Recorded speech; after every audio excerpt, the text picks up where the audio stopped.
Bonjour, bienvenue chez Dastra. Voici une courte vidéo pour vous expliquer l'architecture de la plateforme. Quand vous êtes arrivé sur cette interface, vous êtes au sein de votre organisation. Au sein d'une même organisation, vous allez pouvoir accéder à un ou plusieurs espaces de travail. Un espace de travail, c'est un environnement cloisonné dans lequel vous allez retrouver vos différents modules qui vont servir à la gestion des données à caractère personnel.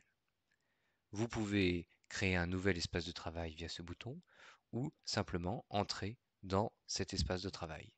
Ici, vous voyez afficher le nombre d'entités qui correspondent aux organismes responsables de traitement, notamment, qui vont être inclus dans cet espace de travail. Un espace de travail peut contenir plusieurs entités, mais aussi une seule entité. Rentrons dans un espace de travail. Vous êtes ici maintenant sur le tableau de bord donc de Dastra. Vous avez sur la gauche vos différents modules qui vont s'afficher de cette manière-là.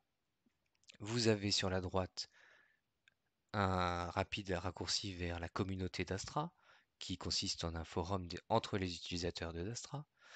Au milieu, vous retrouvez les différentes tuiles, les différentes vignettes qui vont vous apporter les éléments clés, les indicateurs clés donc de votre gestion sur Dastra, à travers les traitements, les tâches, les exercices de droit, les incidents, la gestion des risques, les audits, etc.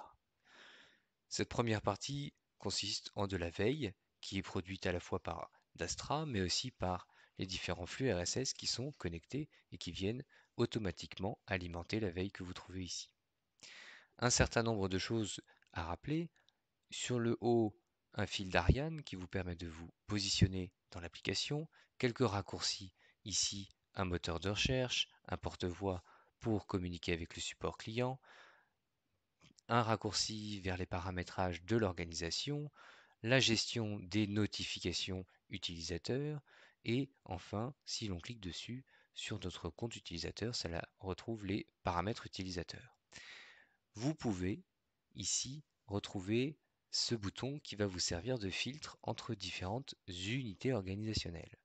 L'intérêt est ici de basculer d'une unité organisationnelle à l'autre pour rapidement retrouver l'ensemble des indicateurs ici filtrés automatiquement en fonction donc de l'unité organisationnelle dans laquelle vous vous êtes placé.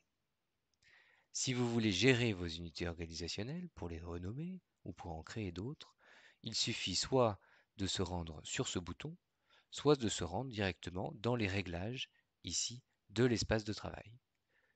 Cliquons sur les réglages.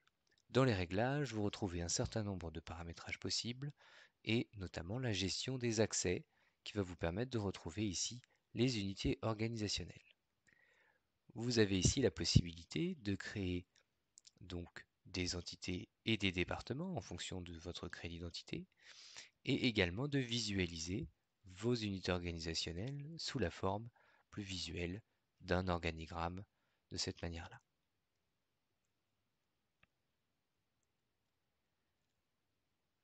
À chaque unité organisationnelle, vous retrouvez ici un tag qui va lui correspondre, soit entité pour l'organisme qui est notamment responsable du traitement par exemple, soit département qui va être une division donc structurelle de cette entité.